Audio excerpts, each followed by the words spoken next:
Trinidad. Location 7 miles off the coast of Venezuela. SOS. Mayday! Mayday! Help!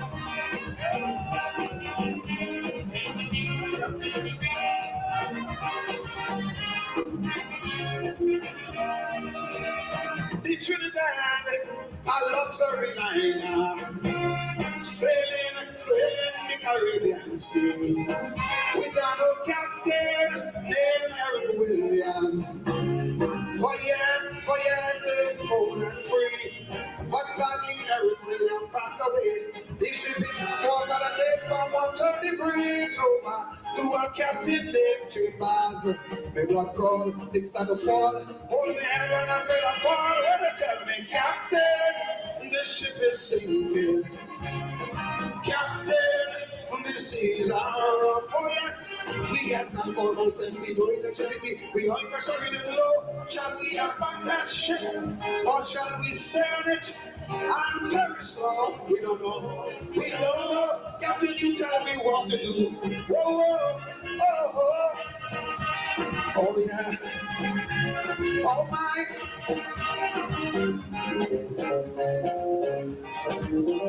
You know, boy. The Trinidad, oh, she was a beauty, with words that you surpassed. In her day, she sailed majestically. There were few in her class. Faithfully, she fulfilled her sailor's need. Some were overpowered by greed, so they built and slow. Some took Bible and go. Oh, she looked dull, she's like a lull. She could barely sit on her heart. What a tell me, the ship is sinking.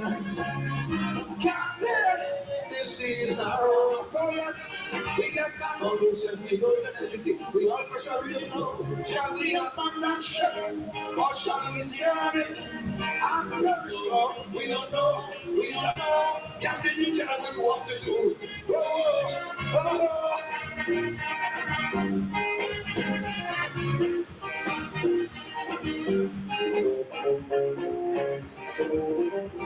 Oh yeah.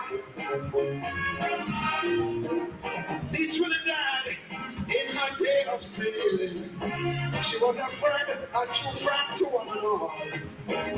She never once ever hesitated to answer all SOS calls. And yes, so she always did her best to help all those in distress. Now it's so sad to see she's in difficulty. Though she in jail, some of them jail, and sarcastically declare, when I tell you, she was sick. What I say? Oh yeah, we got that almost empty, no electricity. We all pressure in the low. Shall we abandon ship, or shall we stay on it? I'm very slow. We don't know. Captain, you tell us what to do. Oh, oh, oh.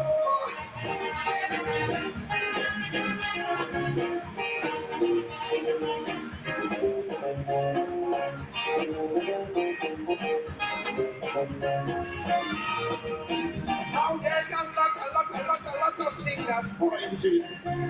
Suspicion keeps running strong. Who's to be blamed for all her failures? Who should we blame for doing her wrong? Now please remember I'm warning you, from the deal she had to set through. When the keys to your vault, we know who's at fault. It's up to you, and up to me, to make her worry, to make her see she's thinking slowly. She be sinking.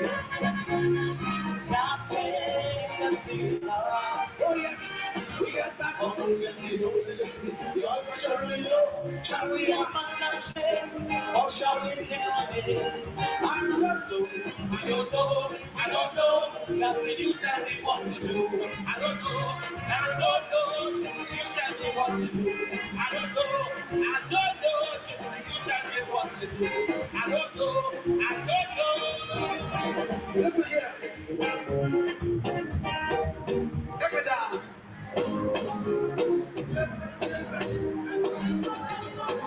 Yeah.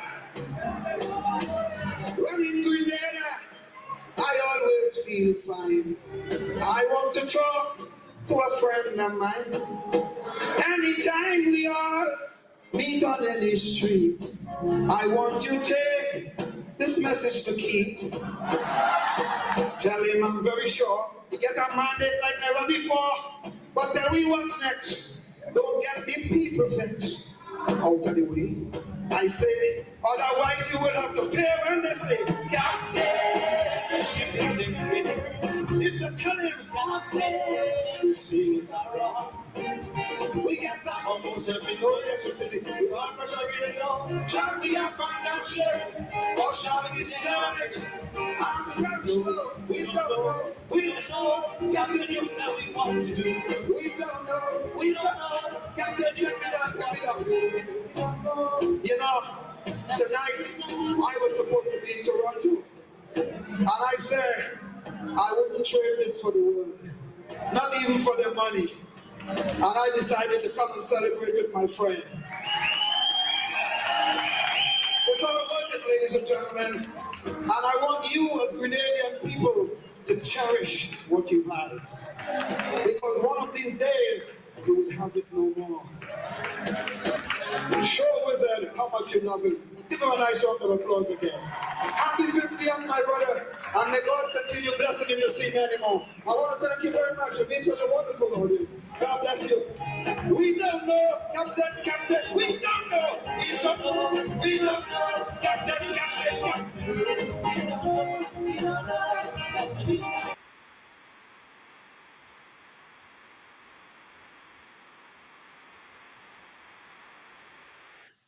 Oh, yes. A mighty gypsy, Captain. The ship is sinking.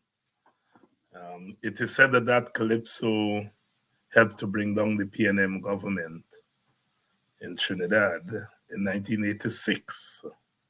Captain, the ship is sinking. Gypsy. And I know the ship is sinking in Guyana. In that calypso there, Gypsy was talking, among other things, to Keith Mitchell, the former Prime Minister of Grenada. Don't get the people vexed, Keith. And of course, Keith Mitchell get the people vexed in Grenada, and today his party, the New National Party, is no longer there. We have the NDC led by Deacon Mitchell, young man, progressive looking, progressive thinking. Captain, the ship is sinking. By next year, this time, the ship should have already sunk, would have already sunk. Good evening. We expect Dr. Vincent Adams to be here to join us as usual on a Friday evening.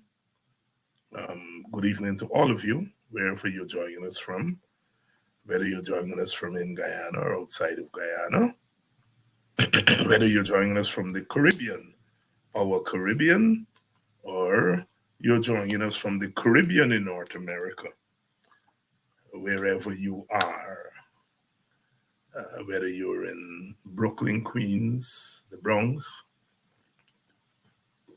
New Jersey, whether you're further up, Connecticut. I know quite a few of us are up there. How about those of you who are north of the United States? Canada. Those of you who are in the Toronto area, Ontario. Some of you are out there in Montreal. Wherever you're joining us from, welcome to Politics 101. Good evening, Maka. I see Maka is in the house. If you're joining us from the quarantine, welcome to Politics 101, West Babis, beautiful part of our country.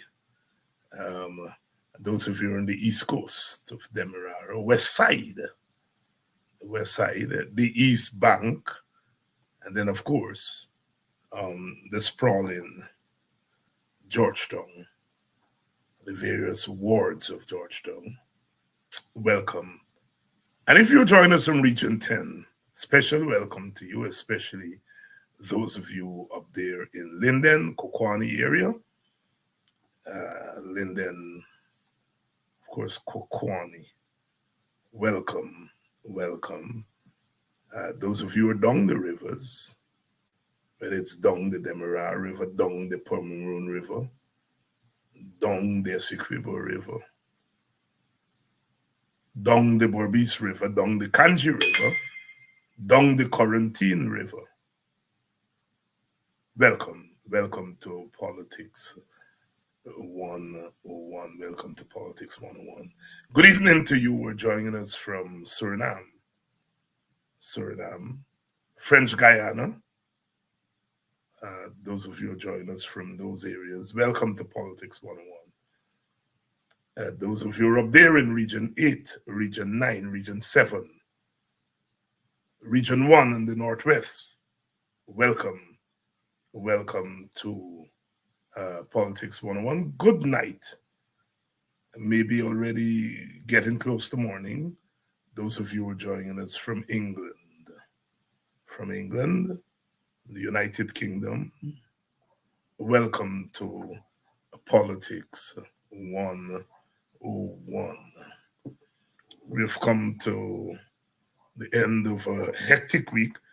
There is never a dull week in Guyanese politics. Never a dull week in Guyanese politics. And we'd like to say that we keep the struggle. We keep the struggle going because it's important that the struggle continues. Special good evening to you on the west coast of the United States. Those of you who join us from California, and those of you who are joining, I see one or two of you joining us from Arizona. It's quite hot. It's hot all over. It's hot all over. Those who have been doubting, that we do have global warming, I think you're now seeing for yourselves what is happening in the world. Of course, we continue to shine light on all the terrible things that are occurring in our country. And we tend to ruffle feathers along the way. And as we must, Bob Marley said, I want to disturb my neighbor. And of course, I do want to disturb my neighbor. If my neighbor is out of order, neighbor must be disturbed. We have to make very clear that the threat that we will break the law and the fear of breaking these laws would make us shut up. The government uses the system to combat us, and we must be so fearful of the system that we do not respond. That's the whole game plan. But we're going to continue to respond. There is a conversation that is going on, is that something must be wrong with Guyanese people because we are not taking to the streets. We are not doing as the people all over the world are doing, whether it's in Kenya or it's in Bangladesh or wherever. People are taking to the streets with or without their political party. And they're doing something. And there is a logic and there is some validity to that concern. There's some validity to that concern. But if we are saying that we are human beings, then we cannot say that the lack of response, the lack of people on the streets protesting is a test or a testimony that we are not human beings. I think we're human beings. And the fact that we are human beings means that we will respond. But why is there no mass response thus far? Why is there not any? Why is the opposition political parties not coming together, and whether together or individually, calling the people out to protest the myriad charges that we have been making? There must be a political explanation for that. Why the other public service unions, in particular the PSU, there are others, but why did they not come out and support the Guyana Trade Union, Guyana Teachers Union? We've asked this question many times, and there must be an answer for it. There must be an answer for it. Why did the political parties not support the teachers in more tangible ways than, a hands-off solidarity? Why did they not get into the streets? There must be an answer to those questions. And the people who were able to answer those questions are the political leaders and the union leaders.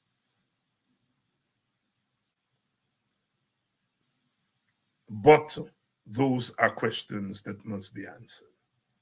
Welcome to Politics 101 on a Friday evening. Can we continue? Can we continue to hide?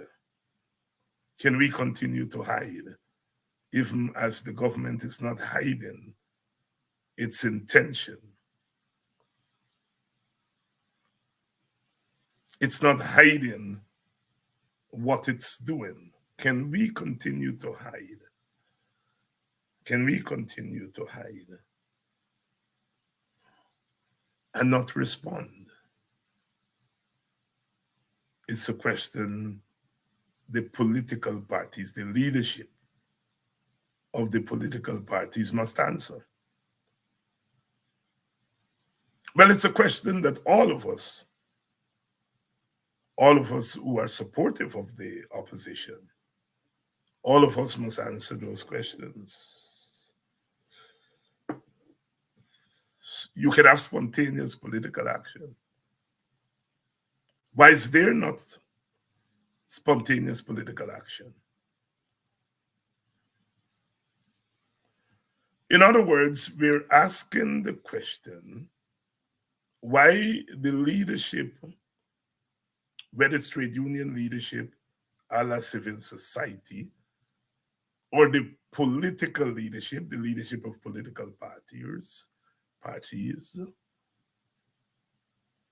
why are other civil society organizations, the Black organizations at Pada G, Coffee 250, ACDO, why are they not taking the militant action that many of you have been calling for?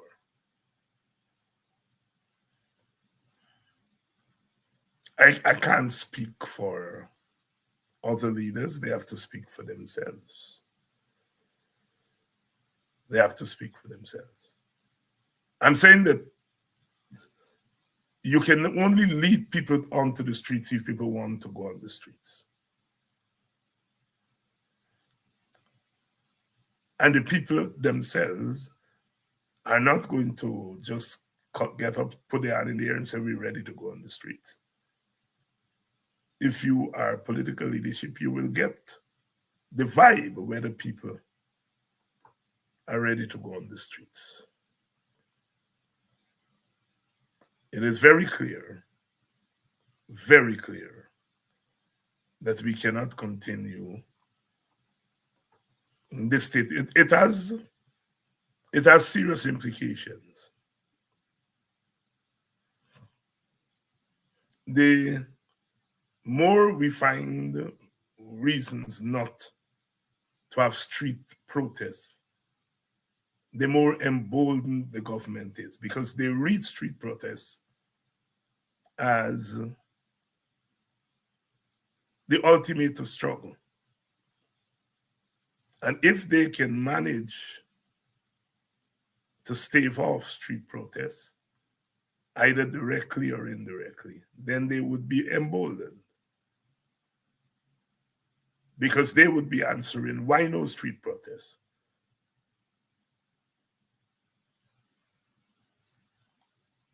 And then they, having answered that question, will then proceed to act. We have a government that is acting as though there is no opposition. And that's very dangerous. Very dangerous.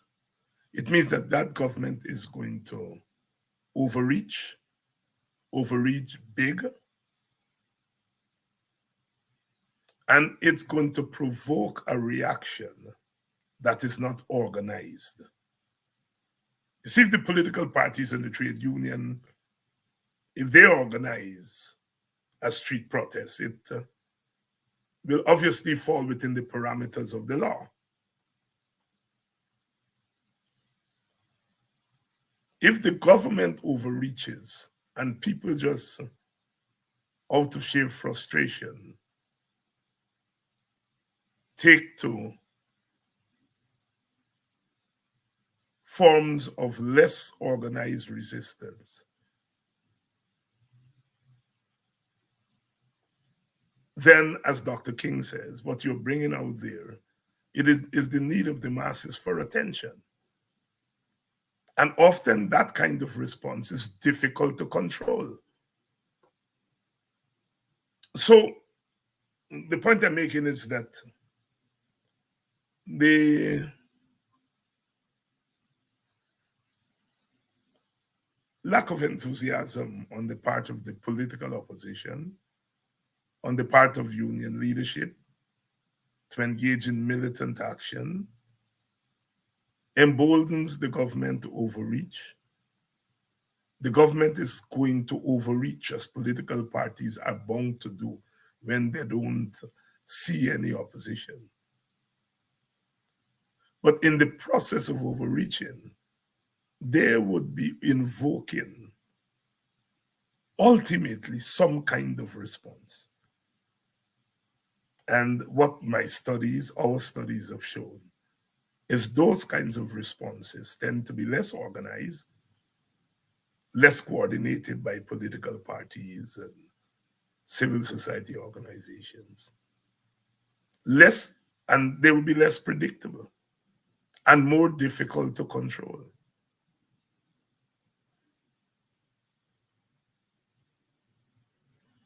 If we accept that opposition supporters are human beings, and that as human beings they are going to respond, then that response will ultimately come. So ultimately, it is the government that will decide how far they want to push this thing, and it would be left to the people. How much longer are they going to wait on their political parties and unions before something gives? So, the thing is complex, and all the actors here ultimately are going to be responsible. All the actors, whether they are the political parties, big and small, whether it's the government, in the end, all of us will be involved, and all of us will be consumed by the madness that is being done in the name of government. In politics, you don't get the opportunity to correct things 3 times and 4 times. Sometimes you have one opportunity. And when that opportunity arises, you have to seize the time. I think it was Bobby Seals who came up with that thesis of seizing the time. We have had the opposition leader on this program. He has dodged street protest.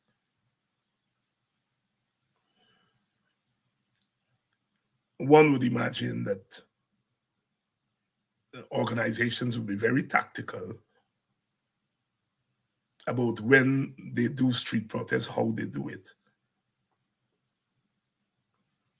But the issue here is that you are not getting any sense from the opposition parties that they are interested in street protests or they're interested in organizing street protests. It may be that when the street protests, if they were street protests, people will call for more than street protests. We don't know. We don't know. But the fact that there are no street protests is cause for concern. Because it is not natural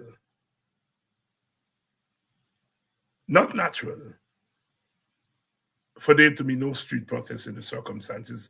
Our political parties and our people have gone to the street for less than what's going on.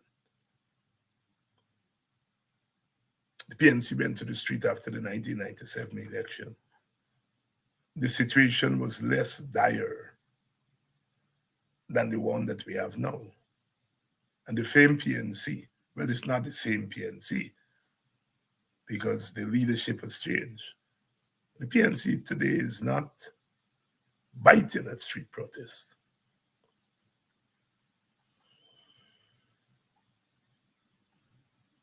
It's not a situation that can continue. It's not for the good of anybody. It's not good for the government side, not good for our side. As I said, the struggle of poor people of all races is real. The struggle for African people has a particular reality to it that is really dread. And I told the story that when I went down to the back of my village day, Buxton, and talking to people, and they pointed out to me that at the back there that they sell loose sausage, you know, because a pack of sausage, I guess it's 6 or 8, I don't know, I think it's about that. And people in most cases cannot afford to buy the full pack. And so they sell loose sausage. People buy 2 sausages or sometimes 1, I understand. And sausage is considered quite a delicacy. That's not something they're going to be able to buy every day. That's the first thing. But it's that kind of abject poverty that our people live in. In this economy that they're boasting is the fastest growing economy in the world. And while one doesn't ignore the fact that we are the fastest growing economy, we are. There's no doubt about that. By all the economic indicators, we are the fastest growing economy in the world. But I bet that among the fast growing economies in the world, our economy is the most mismanaged and has the most negative consequences. So, what we have to explain is how can a fast growing economy be accompanied by the high levels of poverty, the high levels of school dropout, the high levels of ill health, the high levels of dictatorial governance, the high levels of ethnic discrimination. How can a fastest growing economy be accompanied by all of those maladies?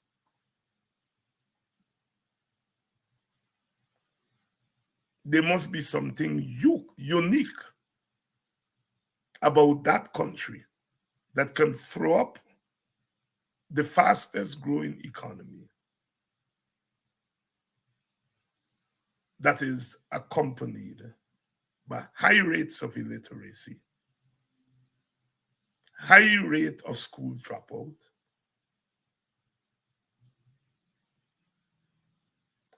high rate of poverty, high incidence of corruption, high levels of racial discrimination.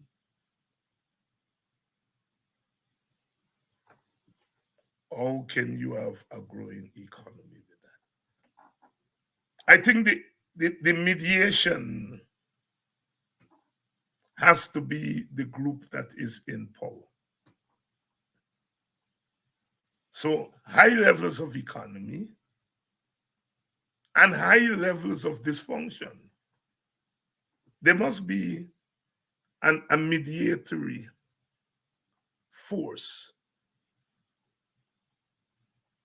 a force that is supposed to mediate the good news on the one and the bad news that's accompanied. There must be a force, and the force is the government. Ultimately, it is the government that is not able to translate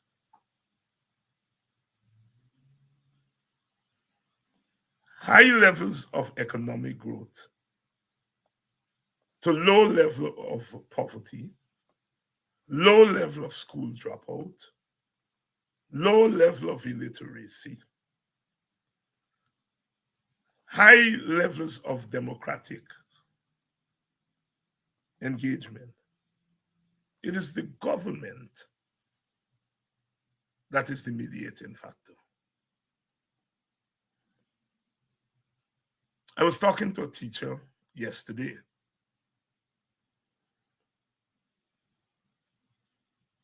and she was asking me to explain this thing. This is a graduate teacher that earns $210,000. So this is not one of the ones that are earning below 120. So she asked me 10% of 210, and we managed to say, okay, so you have about $21,000 there. So if your union were to accept, that is $21,000. And then you tax it, so it can go down from 21 to how much tax you're paying.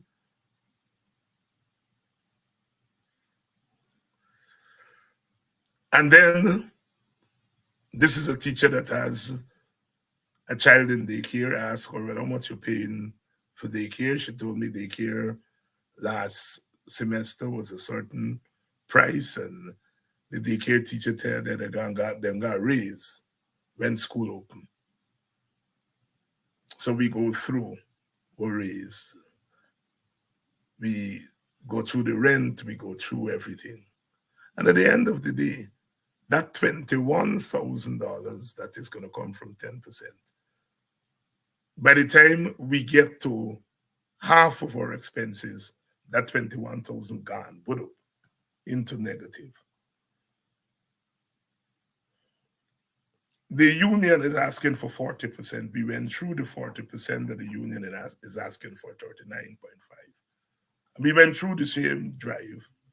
How much 40% of 2010 is going to be. And then we go through for all the things them that are going to raise. We go through for taxes. And in the end, she left with a little bit of disposable income, a little bit. And that's what teachers who's earning a graduate teacher that's earning $210.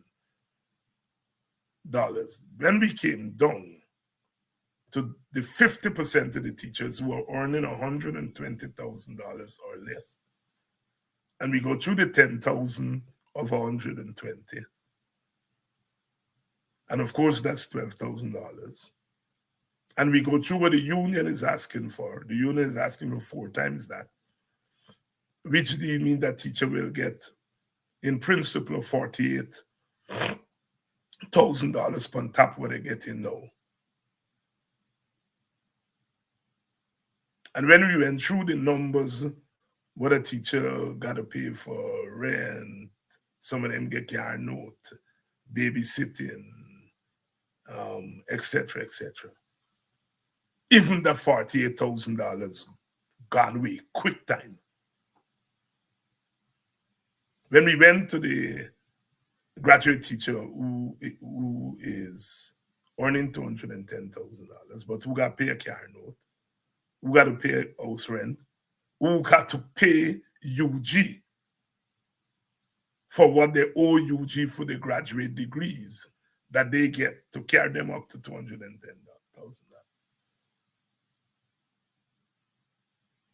A 40% rise will left a small piece in that mother of 2.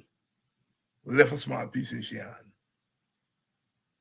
For those who are earning below $120,000, nothing left in their hand. So you see how systematically teachers are being underpaid. Systematically. This government was supposed to mediate, this government which is there. We have on the one hand, wealth coming in through oil. But that is accompanied by teachers who are not having a living wage. Who is to mediate between the wealth that is coming in and the teachers being paid a livable wage? It's the government. The government is the mediator. And the government in this case refused to mediate on the side of the teachers. And then you go now to the subtext. This category of workers called teachers, more than 75% of them are of one ethnicity or race. More than 80% are of one gender. They're women. And they're mostly poor women. So we are talking about poor African Guyanese women. That is the group that is being targeted. When you target teachers, you are targeting a general category called teachers. But in our ethnically divided society, our workforce is ethnically determined or divided. And so teachers, for the most part, are African Guyanese women. So in the end, it is African Guyanese women that are being beaten up by the government. And the African Guyanese in there is important because those women have very little income to circulate in their own communities.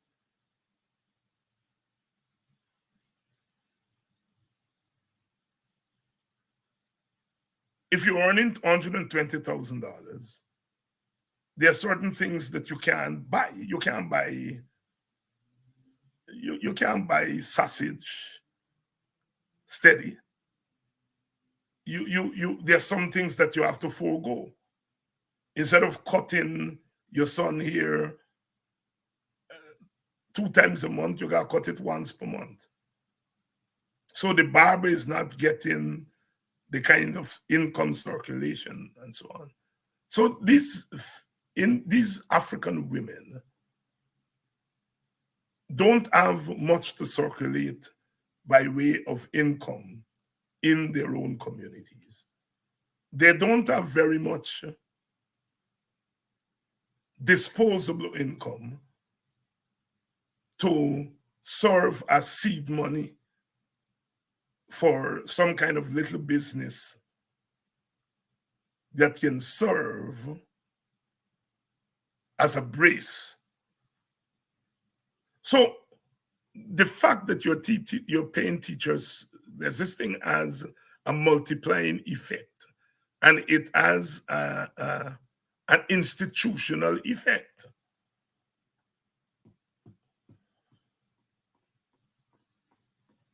And so the government is guilty on many fronts, many fronts. Now let's talk about sugar workers. Let's talk about sugar workers. I hear you, John. John is asking, did former President Granger listen to anyone from the WPA? No, he didn't. It is not that we have all the answers, but we have people, we have economists who have thought through these things. And that is why I'm saying that one has to be clear and intentional. The WPA is not afraid to say that if we are part of the new government, we will support policies that are geared to all ethnic groups. And that is why our cash transfer is a transfer to families, whether that family is African, Indian, Amerindian, Chinese, Portuguese. Each family will get the same amount of transfer from the government. Some families, the richer families, may not need it.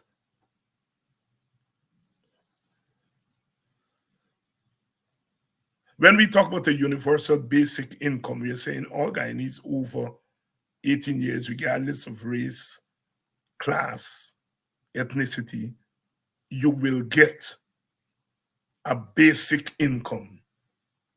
A basic income. So we will support race-neutral policies like those.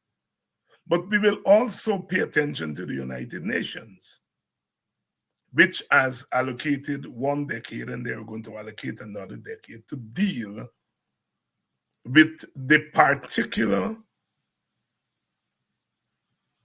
consequences of enslavement and their particular consequences of enslavement.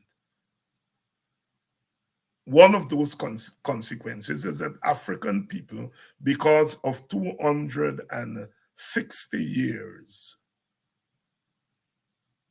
of working without pay, they have an economic shortfall that is different from other ethnic groups, because all ethnic groups have to play catch up. If you were paid, you still have to play catch up. Imagine if you were not paid for 2.5 centuries. Your catching up is much more than other groups. And in order for you to catch up with other groups, there has to be a form of affirmative action. And the WPA is not going to be afraid to say that. We are not afraid to say that. That if you're talking about an equitable economy, you've got to be, you see, the inequity in our economy is not today's story. It's historically grounded. And so, yes, a universal basic income for all workers, regardless of race. A cash transfer for all workers, all citizens, all families, regardless of race. But then, even with all of that, African people will still be left behind. So now you have to now turn to race specific policies.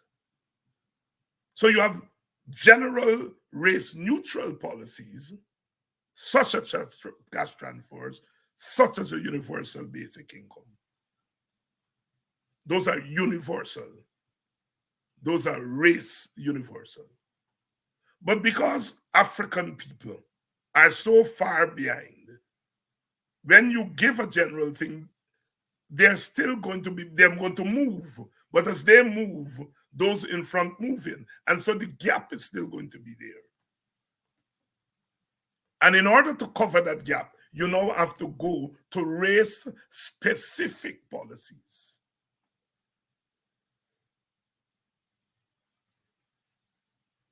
It means that if Africans are going to re-enter the agricultural economy, they're going to be behind others in that aspect of the economy. So to get them in that economy, you have got to give them some things that you don't give the others in order for them to catch up. The Granger administration had started with that rate project. And I've got to get Winston Jordan to come on and talk about that rate project, because that rate project was directed at 4 communities. And it was meant to give the necessary resources to those 4 communities as a start to closing that gap in agriculture. And when the PPP came in, it cut it. It cut that policy. So we have got to find race-specific policies to bring Africans forward. What about Africans in the private sector? You just don't want to open a business like that. You got to get the capital. When you go to the bank asks you for capital. For the most, Black people are not able to find that capital because there's no generational wealth that is come over. So just as you multiply wealth, or wealth is multiplied, poverty is also multiplied. And in order for you to make a break in poverty, you have to have policies that are directed there. So we in the WPR are going to be talking, we're going to be not just talking. Our campaign is going to be based on the alleviation of poverty. But the alleviation of poverty is several-fold. Alleviation of poverty among Guyanese in general, what we call race-neutral approaches, universal basic income, cash transfer, directed at all families, regardless of ethnicity.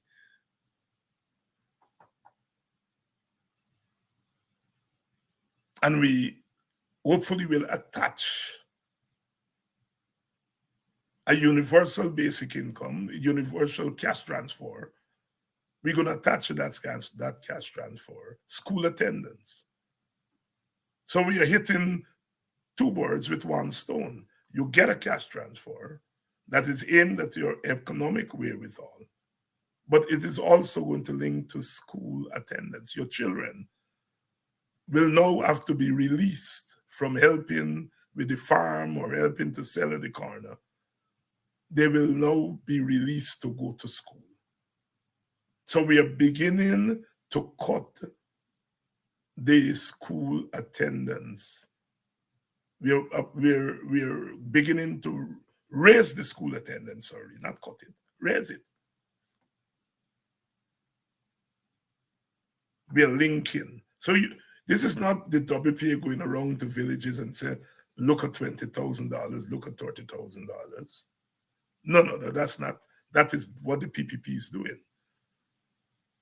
We are going to calculate the government agencies. We are suggesting 10% of the oil revenues. And then we're going to divide, we're going to see how much that 10% in. with the amount of oil that we sell for that year. So we divide that, 10%, how much is it, by the 220 households, and that will be determine the size of the check. And so you will get a check at the end, whether it's at the end of the month or the end of the year.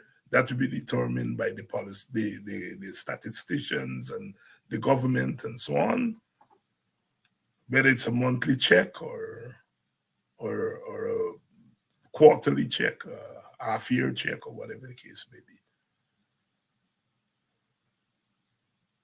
And so you are going to get the by law.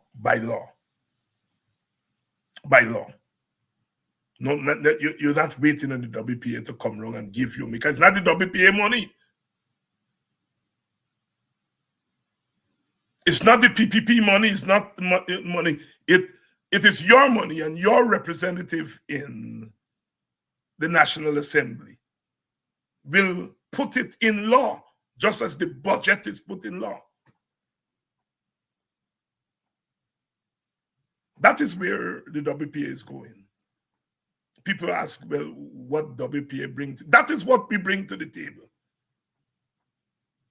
Our vision of a Guyana in the next 20 years is a Guyana in which poverty is alleviated. And we feel that if you're able to do that, we open up the possibilities of our people.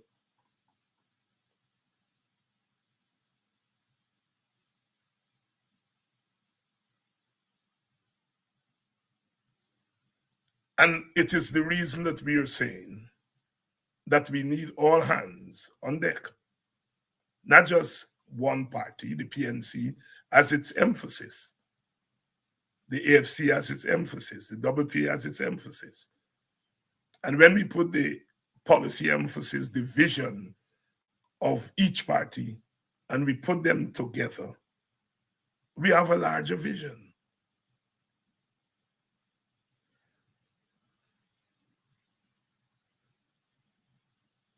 And so this is not just about removing the PPP. They have to go. Good night, Dr. Hines. Will the WPA study the pattern, its oil revenue, much like Saudi Arabia? Yes. That is the direction in which we are going. That is the direction in which we are going. And we already have our policy/oil and gas committee led by Professor Thomas and Professor Dennis Canterbury. In fact, they've already work. They already start to work and already start to put things in place. So our presentations going forward will be much more structured and so forth. So we have already started to do that work, because we are anticipating that we have to campaign. If we're going as a coalition, we have to campaign. And so we are working out our campaign positions, our policy positions. And if we're going with one other party or two other parties, they bring their policy positions. Some of our policy positions may intersect, all the better.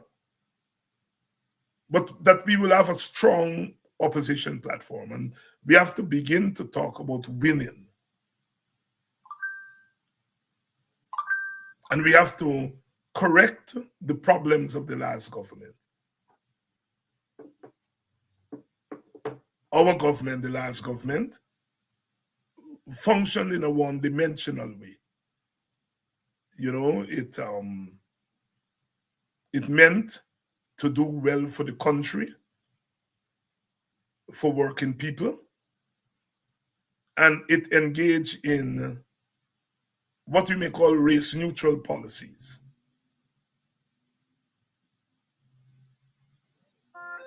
Where it was lacking was the race-specific policies. Amerindians are living in the hinterland. There are certain economic challenges that Amerindians face because of where they live, because of the sectors of the economy that they're involved in. Their challenges are unique. African people live mostly on the coast, mostly in villages. They're mostly government workers. And so their economic challenges are based by where they live physically and where they're located in the political economy and where they're not located. I mean, they're not located in the commercial sector. So benefits that come from commerce are not going to go to Black people. We're only 2% of the commercial sector. So benefits that are coming from the commercial sector, what we loosely call the business sector, we Africans, the African community, are not going to benefit because that's not where we're located. If benefits were to come to the public servants, to the teachers, then our community benefits because the majority of our people are there. So we see benefits to the commercial sector. The government is pumping a lot of resources into the commercial sector. All those capital projects, those projects that you have to bid for, we are out of that. The benefits that come from that section, and that section of the economy is where the majority of the money, majority of government expenditure goes there. So there are groups that are going to benefit. And even if the resources go in at the top, as I explained, the resources that are going to the Indian community are going at the top. Those big contractors, big business people, and so on. But the theory of trickle down, what that means is that if there is any trickle down, that trickle down will go into the Indian community. So the Indian poor will get some trickle down. Benefits from the country, benefits from the business sector is not going to trickle down to African Guyanese because we are not among the big business. We don't own oil wells and oil blocks and 2% of the commercial sector thing. There's not much to trickle down to Black people. Because the majority of us are government workers, that's where we have to look to for the flow of disposable income. And the government is saying you are not getting more than 10%. So there's nothing coming there for Black people. What it means is that any serious government that doesn't want ethnic and racial instability will address the source, and the source of that instability that is lurking in the African community, and I rather suspect it's lurking in the Amerindian community.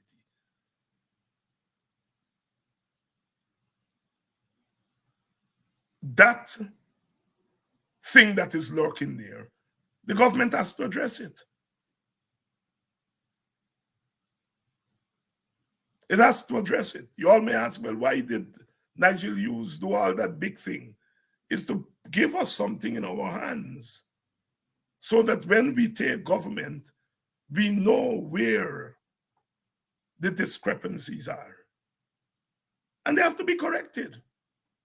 We have to make this economy more equitable, not by taking away wealth from those who have more,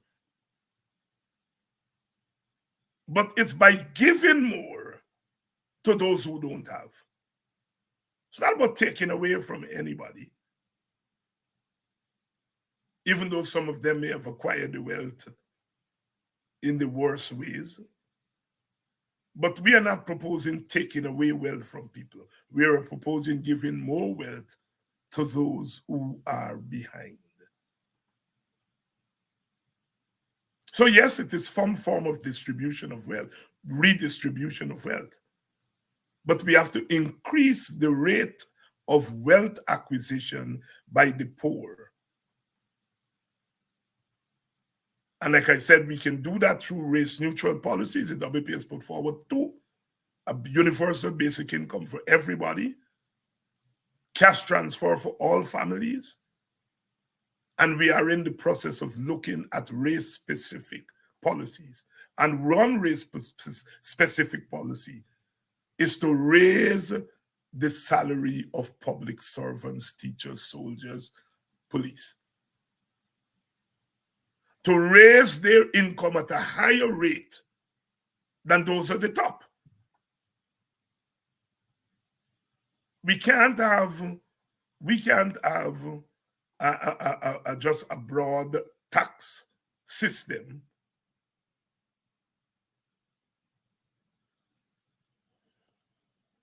We can't have just a broad tax system. We can't tax the rich in the same way as we're taxing the poor. And so that area has to be looked at. And we have to increase the possibility of them taking more income.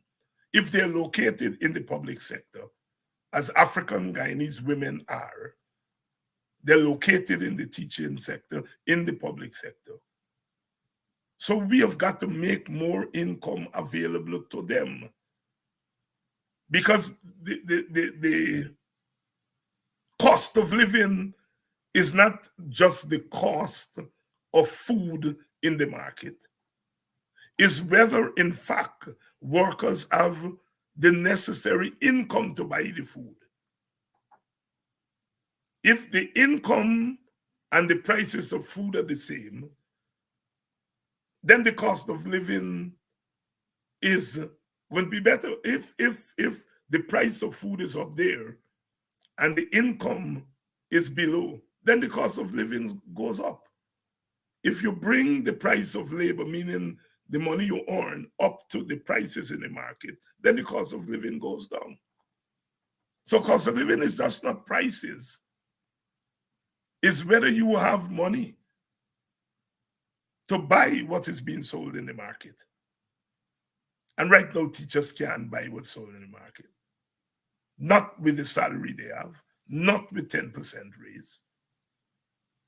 They've argued that they need 40% to just bring them closer to where the cost of living is.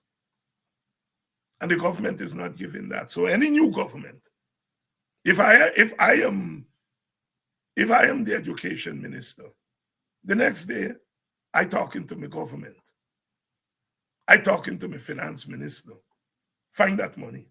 Then I talking to the union. Let's talk about what you will accept.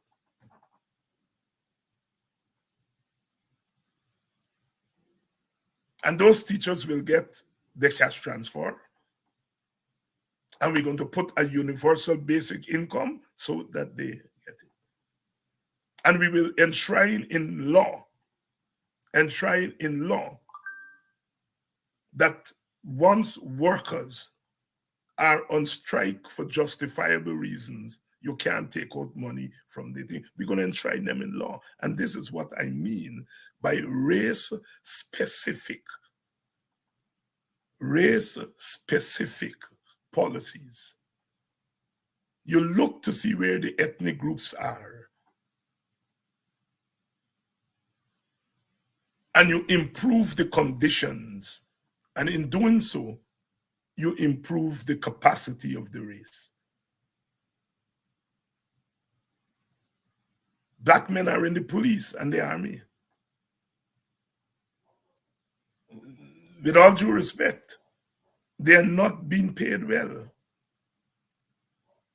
And if we have a claim on our territory, we are never going to get a big army, but we can have a more efficient army. And we have to have a government that is not going to bribe the police and try to pack the leadership of the police to protect us. We are talking about a police and an army. The police is there to serve and protect the people. The army is there to serve our country and protect our country from external interference. The PPP is not interested in an army to protect Guyana. It's interested in an army to protect the PPP. The PPP is not interested in a police that is there to serve and protect the people. They're interested in a police force that is there to serve and protect the PPP hierarchy. And that has to change. The police must serve and protect the people. The army must protect our territorial integrity, not political leaders. Any government that I have the WPA has anything to do with, those things are going to be changed via law, via law.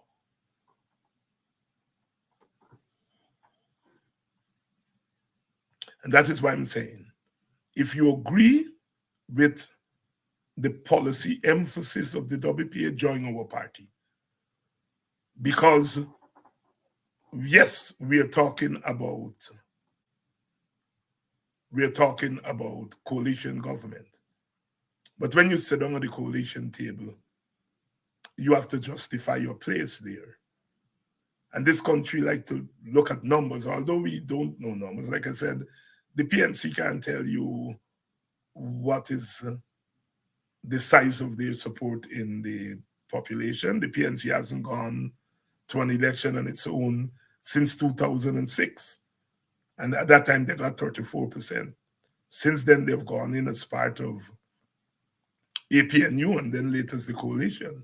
So you don't know exactly how many votes they have. The WP hasn't gone to an election on its own since then either. So, you know, neither the WP nor the PNC. We take it that the PNC is a larger party, it's an older party, it's that thing. That is taken. But we don't know exactly how large, how small. The AFC hasn't gone on its own since 2015.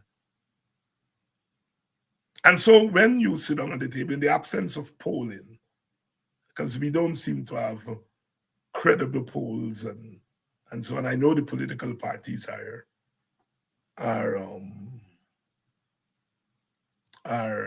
doing their own private polls. In the absence of polls, we have to take support. And so we are saying to those of you who like our policies and would like to see those policies being part of the coalition, you have to empower us. So when we sit at that table, we are speaking on behalf of sections of our support base that are supportive of our policies. So, as I've said, the fact that our party has named its presidential candidate and it's rolling out what is going to be its vision and its platform doesn't mean that we are not going as a coalition. But we haven't reached that point yet. None of the parties has signaled that they're ready to talk about coalition. Each party is trying to organize itself, strengthen itself, so that when we sit at the table, we sit there as strong entities. We must not have any weak link. All our links must be strong. Of course, some will be stronger than others, and we, I think, have the capacity to work that. But no longer are we in the WPA prepared to work for a coalition, and at the end of the day, somebody said, take one ministry and take one parliamentary seat. No. We're not doing that again. We're not doing that again. This time around, we are going to earn our keep. And even if that means that in some instances, we have to differ with our partners in the opposition, then sometimes we have to do that. We have to differ so that we can come together and to make sure that our first order of business is to get rid of the PPP. My party believes ultimately in winner-take-all politics must go, and that we must have a national government. But you can't bring the PPP into what the PPP is a domineering party. It doesn't believe in sharing anything. It believes in getting everything for itself. And it has people like Rafi Dev and them who are ideologically justifying that for them. We ultimately believe in a national government that includes all political forces. But sometimes you have to win first on the winner-take-all thing in order to get rid of winner-take-all. Because if your people on the other side are not patriotic enough to recognize that winner-take-all must go, and they still believe in winner must control, with 50%, must control the entire state and the entire society. That's what they believe in. And that's dangerous for Guyana and for any country. So our first order of business is to ensure that the elections are free and fair. And then we win those elections as a coalition, which means that we are halfway towards a national government. And then work for a national government from there. But we don't believe we in the opposition alone have all the answers to the country's question. We do not believe as an opposition we are speaking for Indian Guyanese. We can't. Just as we don't want the PPP to speak for Africans, we must not think that we Africans, even if we win an election, the coalition which is going to be majority Africans, yes, Indians and Amerindians going to be there, don't get me wrong. But we cannot assume that we can speak for Indian people. And the best thing is to have the representatives of Indian people at the table. We cannot believe that we can win an election with a 1-seat or 2-seat majority and govern for the other 48%. No, we can't. They should not be doing what they're doing, and we should not emulate them when we get power. So that's where we are, sisters and brothers. I just wanted to clarify some of that, the issues from a WPA standpoint, and to make it very clear that that's the direction in which we are going. The larger vision, and then we have the elements of that larger vision, policy. And I'm saying no longer will that lady have to struggle selling or planting chip in the afternoons. A planting chip is $200 a pack. If she sell 25 pack, that's $5,000. She carrying home. And there's not profit because she got paid for what she put in. If she sell 50 packs of planting chip, and that's a lot, that's $10,000. When she take out what she put in, when she take out she labor of standing there, she ain't get very much by way of profit to take home. Because she working. She out there from 2 o'clock in the afternoon till midnight.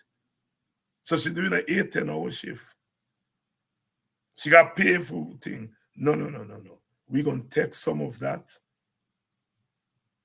oil money, where it come up to $1 million Guyana dollar, and put in the lady hand as head of she family so that she can expand or tray to a snack it. So that if she sell planting chip, if she don't sell enough planting chip, but she's selling Marby too, and what she ain't selling planting chip, she could sell by Marby. And if she ain't sell by Marby, she sell cocoa rice or black pudding or whatever she's selling. So she's not dependent just on that planting chip. She gonna take $1 million And this is where those of us as community people can come in. Yes, I am sure people will make the wise decisions, but those of us who operate at the community level should be there to give advice, expert advice. Take your thing, turn this planting chip now thing into a snacket. You're selling 4 things. So if today you want to sell planting chip, you sell Marby. If you want to sell Marby, you sell cook-up. If you want to sell cook-up, you sell black pudding. And we give advice so that that planting chip lady is going to be able to transform our little tree into a viable small business. And that's what we're talking about. That's what the WPA is talking about. All right? The larger vision is there, but also we are saying to you, the ordinary person, how you going to be in this thing if we're in government. If we are in government, that's how we're going to roll. You aren't going to sell no planting chip alone from a tree. No. Because you're going to get your cash transfer. And we have confidence in you to take that cash transfer and move your tray to a snacket. And if you need the kind of advice, the community must provide that advice to you. On how do you move? What do you sell? Hey.